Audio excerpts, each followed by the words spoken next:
ሌላው የወንጌላውያን ታሪክ በዓለም አንደኛ ወንጌላውያን ሲነሱ ስራ የማይወድ አይብላ አሉ። ስራ የማይወድ አይብላ ብለው ብዙ አስተማሩ፣ ዓለምን ቀየሩ። እኛ ጋር ባይደርስም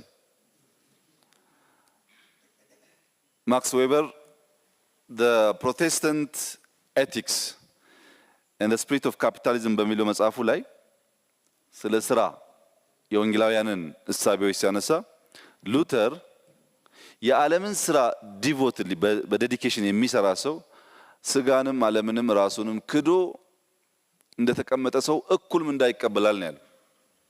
ስራ መስራት ለምን ፈጣሪን መምሰል ማለት መስራት ማለት ነው። መፍጠር፣ ማስዋብ፣ ማሳመር ማለት ነው።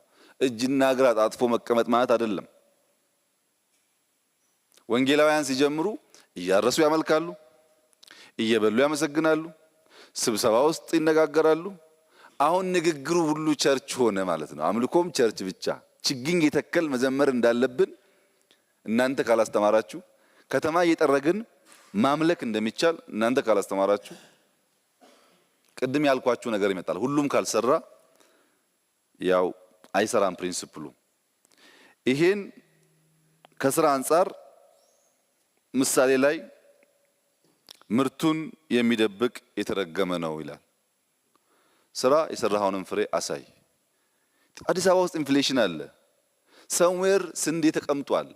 ማን ያመረተው እየደበቀ ያለው? ወይም ምሳሌ 11:26 አላነበበም፣ ወይም ምሳሌ 11:26 አልነገራችሁትም።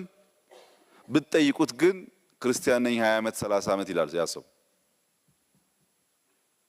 ያመረትከውን የምትደብቅ ከሆነ የተረገምክ ነህ እያለ አንተ ደግሞ መጽሐፍ ቅዱስ ብቻ እያልክ ሰዎች ሲቸገሩ የምናይበት ነገር ተፈጥሯል። ከስራ አንፃር፣ ከኢንቨስትመንት አንፃር መቼም ወጣቶቹ እንኳን ደህና ናችሁ። ግን ከኢንቨስትመንት አንፃር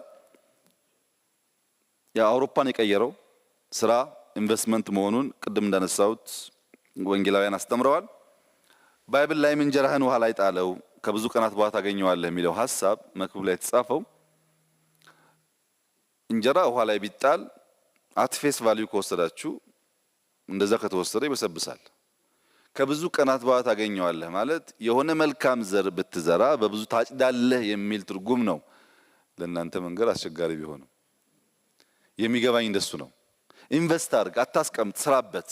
ጉልበትህን፣ ዕውቀትህን፣ ገንዘብህን ወደሚጠቅም ልማት አውለው፣ አትከስርም ነው።